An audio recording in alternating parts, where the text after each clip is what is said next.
अस्सलाम वालेकुम रहमतुल्लाह। अरशद भाई ये देखें, ये कॉर्नर जो है ना वो साइड है, कॉर्नर साइड।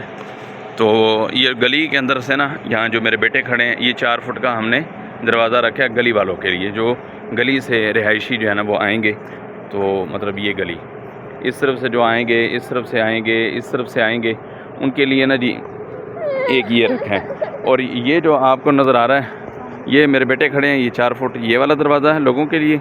और ये जो है ना जगह, यहाँ पर 4 फुट हमने सीढ़ी के लिए दरवाज़ा छोड़ना है, यहाँ से सीढ़ी चढ़ेगी, ठीक है जी।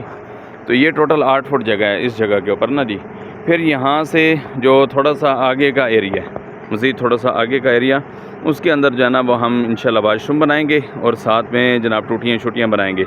और जो बिल्कुल वो लास्ट में नज़र आ रहा है, जहाँ पर जो है ना वो बांस खड़ा हुआ है, वो हमने इंट्रेस्ट की जगह जो है ना वो रखी है। मेन इंट्रेस्ट जो है ना वो उस तरफ होगा, और उसकी जगह हमने जो छोड़ी है ना वो 6 फुट है, ठीक है। 6 फुट का जो है ना वो मैंने गेट वहाँ पे रखा हुआ है, ये सामने नज़र आ रहा है, ठीक है जी, ये वाली जगह। फिर उसके बाद यहाँ से जब इंटर होके मस्जिद में दाखिल हो जाएंगे बंदे, ये टैंकी ज़मीन में जो है ना टैंकी यहाँ पर बनेगी। ये एक 6 फुट का दरवाज़ा रखा है, और ये एक 5 फुट का जो है ना दरवाज़ा रखा है। ये होगा मस्जिद के हाल में दाखिल होने के लिए। नमाजी यहाँ से वज़ू करेंगे, इस जगह से वज़ू करके आएंगे और यहाँ से दाखिल हो जाएंगे। जिनका वज़ू होगा वो वहाँ से आके बाहर से यहाँ से दाखिल हो जाएंगे, ठीक है जी।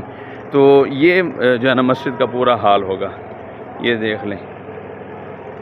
ये 50 बाई 27 का हाल है। 50 फुट जो है ना वो किबले जानिब, और 27 फुट जो है ना चौड़ा, यानी कि इसमें 6 सफ़ें जो है ना बनेंगी। 4 फुट की एक सफ़ होती है, तो 6 चौक 24, 3 फुट जाना इजाफी जगह है, वो बच्चों की सफ़ बन जाएगी।